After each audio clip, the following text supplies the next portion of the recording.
Hello दोस्तों, चरक medical lecture में आपका स्वागत है। उम्मीद है आप स्वस्थ और अच्छे होंगे। चलते हैं एक नए टॉपिक की ओर। आज का टॉपिक है सिर दर्द अथवा हेडेक। सिर दर्द एक आम समस्या है, लेकिन इसके पीछे कई कारण हो सकते हैं। कुछ सिर दर्द मामूली होते हैं, जबकि कुछ का सिर दर्द माइग्रेन, ब्रेन से संबंधित गंभीर बीमारी का भी संकेत हो सकते हैं। अब चलते हैं इसके कारण की ओर। इसके मुख्य कारण क्या हैं?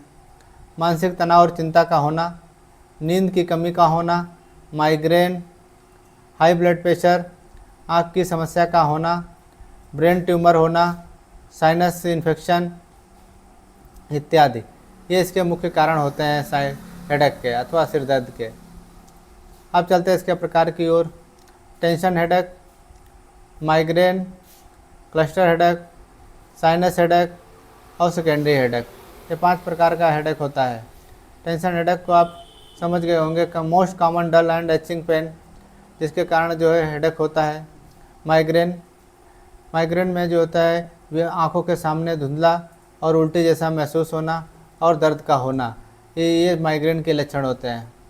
क्लस्टर हेडेक का एक आँख के आजू बाजू अराउंड सर्कल एरिया में दर्द होना, इसे जो है क्लस्टर हेडेक कहा जाता है। साइनस हेडेक, ये साइनस के अंदर इन्फेक्शन अथवा एलर्जी के कारण जो दर्द होता है उसे साइनस हेडेक कहा जाता है। सेकेंडरी हेडेक किसे कहा जाता है? यह अंडरलाइनिंग डिजीज़ जो होता के कारण infection, tumour, high blood pressure इनके कारण होता है, इसे सेकेंडरी हेडेक कहा जाता है। अब चलते हैं इसके लक्षण की ओर। एक तरफ या पूरे सिर में दर्द का होना या उलझी मिचलाना, आँखों में जलन, तेज़ रोशनी या आवाज़ से परेशानी, चक्कर आना इत्यादि इसके मुख्य लक्षण होते हैं। अब चलते हैं इसके इलाज की ओर। नेप्राडी 500 mg BD, Disprin BD, paracetamol 500 mg TDS। Patient आराम करें और स्ट्रेस को कम करें। नींद और खानपान सही रखें। डॉक्टर से जांच कराना जरूरी है। Treatment according to disease. ऊपर कई कारण बताए हैं, उन कारणों में से जो कारण निकलेगा उस कारण के अकॉर्डिंग जो है ट्रीटमेंट दिया जाता है। अब चलते हैं इसके बचाव की ओर। रोज़ाना कम से कम 7 से 8 घंटे का नींद लें। स्क्रीन टाइम कम करें अथवा टीवी और मोबाइल कम देखें। स्ट्रेस को मैनेज करें।